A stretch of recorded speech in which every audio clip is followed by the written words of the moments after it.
This video is sponsored by Kamikoto. On August 23rd, production company Millennium Pictures announced the cast of their upcoming Red Sonja feature film, which is filming now and starring Matilda Lutz as Red Sonja herself. And I have faith she can be very good for the role. That being said, there are other parts of the production I'm more apprehensive about. To explain why, I will begin this editorial by ever so briefly reiterating who Red Sonja is, before going through the newly revealed cast and breaking down why this has the potential to be awesome and what could be holding that potential back.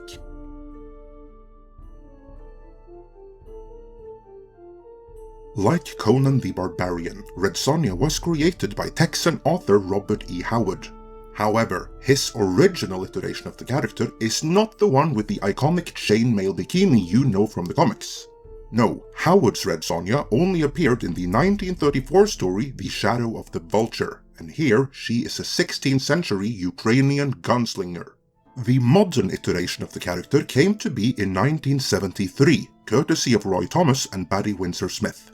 They adapted Shadow of the Vulture into a Conan story, and in the rewrite, Howard's 16th century gunslinger Red Sonja became a Hyborian age contemporary of Conan the Barbarian, and a master in both sword fights and hand-to-hand combat. Her iconic chainmail bikini made its debut in her next appearance, courtesy of Spanish artist Esteban Maroto. And before anyone starts complaining about how that outfit isn't fit for combat, just keep in mind that as a general thing, she's far more conservatively dressed than Conan. Furthermore, outfits like these are par for the course with sword and sorcery, so just go along with it. Red Sonja made her live-action debut in the 1985 feature film Red Sonja starring Brigitte Nielsen. There is a lot to say about that movie, and it will be said in our upcoming Ultimate Retrospective. Until then, check out our current Ultimate Conan the Barbarian retrospectives. In 1998, Red Sonja appeared in one episode of the family-friendly Conan the Adventurer series, where she was portrayed by Angelica Bridges. Since then, there have been many attempts at making another Red Sonja movie, but they were all cut down before they could get off the ground. Much like this can of beer is cut down in size by a knife from Kamikoto, this video sponsored. Kamikoto makes authentic Japanese steel kitchen knives using traditional techniques from Japan. Kamikoto builds on the legacy of over 800 years of Japanese metallurgy expertise in creating the steel to make the knives, which in turn have been meticulously handcrafted using traditional techniques that date back to Japan's Edo period. As I discovered for myself when trying them, this results in kitchen knives which are perfect for the purpose they have been designed for, whether it be cutting fruits and vegetables, filleting fine Norwegian salmon, or cutting the toughest of meats. Showcasing the traditional Japanese legacy, each knife comes in a sturdy and highly decorative heavy-duty ash wood box, which not only ensures the knives are stored safely, but that they make for some great gifts. What is more, Kamikoto has several special offers going on right now, but since they're sponsoring this video, we of course have an even better deal for you. If you visit our landing page kamikoto.com/mnight50, which you'll also find in the description, and then use our code MNIGHT50 when ordering, you'll get an additional $50 off any purchase, including on top of any other special offer.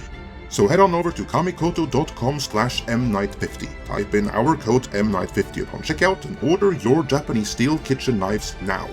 With that, let's get back to the newly announced cast for Red Sonja.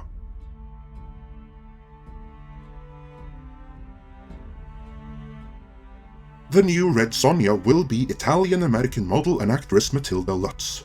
The 31-year-old is best known for her past roles in 2017's Revenge and Rings.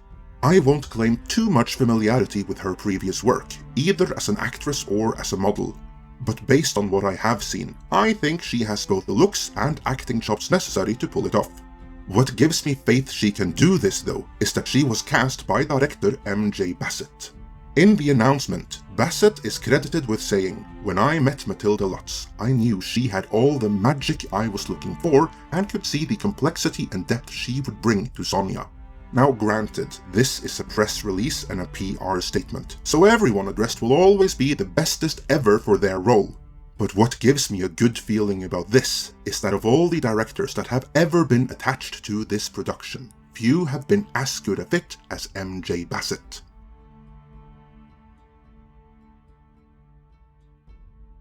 M.J. Bassett wrote and directed the dark horror fantasy Death Watch back in 2002, and has more recently both written and directed episodes of Ash vs. Evil Dead, as well as directed episodes of both Motherland Fourth Salem, Altered Carbon, and Amazon's Jack Reacher. Most importantly though, Bassett wrote and directed the 2009 feature film Solomon Kane, based on the original stories by none other than Robert E. Howard.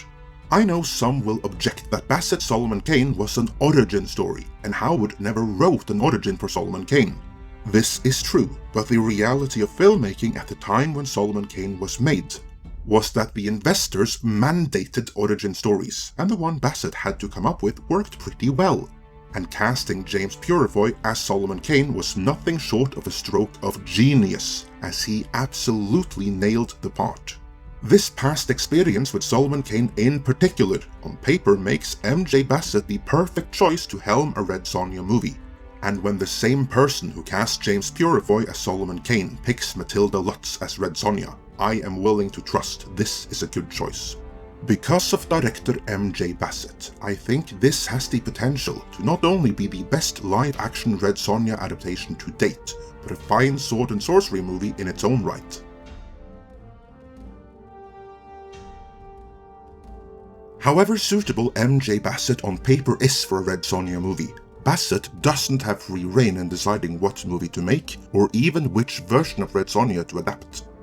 I'm sure most would have preferred a new adaptation of Roy Thomas' original Marvel Comics iteration of the character. You know, the one who frequently interacted with Conan, but that is not what we will be getting here. You see, in 2013, under Dynamite Comics, Red Sonja was, for all intents and purposes, rebooted by writer Gail Simone of Whisper Network fame. Gail Simone's Red Sonja visually stayed the same as before, but she was given a new origin story. She was made part of the LGBTQ+ community in order to enhance representation, she was given a terrible body odor, and on the whole she was made a whole lot less, let's say, a lot less ladylike and more Conan the Barbarian-like than what she had been before. Simone's run started out strong, and it was highly praised by critics, but fans tend to agree it kind of lost its way as the story unfolded. I bring it up here because there are indications to suggest that director M.J. Bassett's job description isn't to make a movie based on Roy Thomas' original Red Sonja, but rather on Gail Simone's rebooted Red Sonja. If you wonder which indications we're talking about, there are two. The first one is that even if it isn't mentioned in the announcement, Gail Simone has on multiple occasions confirmed that she is indeed consulting on the movie. The second one is that one of the main characters Gail Simone created for her comic book reboot, Red Sonja's half-sister Anicia, is in the movie. And so it stands to reason that the movie at the very least partially will be based on Gail Simone's reboot storyline, Queen of Plagues. This doesn't mean the movie has to be bad, far from it, but it does mean that like on Solomon Kane, Bassett will have to deal with forced inclusions that were never part of the original character. Speaking of Red Sonja's half-sister Anicia, she will be played by Wallace Day, and that is sure to disappoint many. Not because she in any way is a bad fit for the role, but because it leaked early that she was attached to the Red Sonja movie, and many jumped to the very natural conclusion that she was playing Red Sonja herself, and got very comfortable with that idea. And if you squint, she even looks like Brigitte Nielsen. Rounding out the lead trio is Robert Sheehan of Umbrella Academy fame as Dragon. Can't really say anything about this, as we do not yet know the story or how he fits into it. But we do know something else surrounding the story, which does fit in with this being an adaptation of Gail Simone's Red Sonja, and this has me slightly worried.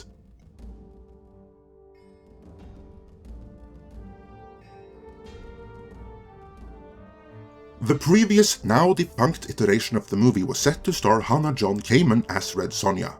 It was set to be written by Tasha Huo, whose past writing credits more or less are limited to a gardening special, and it was set to be directed by Joey Soloway, who started out with the short story Courtney Cox's Asshole.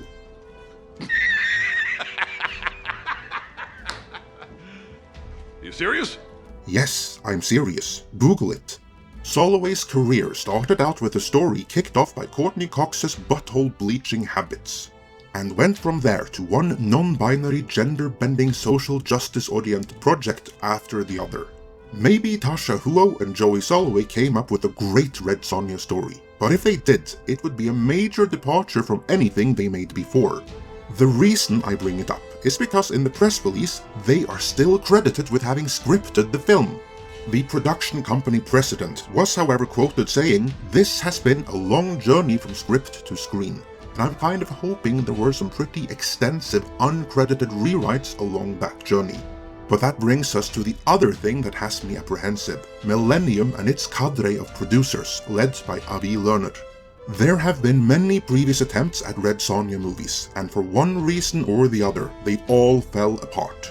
Something else which fell apart, even though it got made and was released, was the disastrous 2011 Conan the Barbarian reboot. The constant through all of this is producer Avi Lerner and the cadre around him at Millennium Pictures, who will also be producing this. Every single past failure, whether to launch or to land, happened on their watch. The reasons differed each and every time, but there was always something, and that suggests something systemic and in Millennium's end. To me, the big question is, will they step back and let Bassett handle this, or will they infuse their particular brand of movie-making magic? In short, this project has great potential, but it could go either way still. What do you think will happen, and what do you think about these casting choices?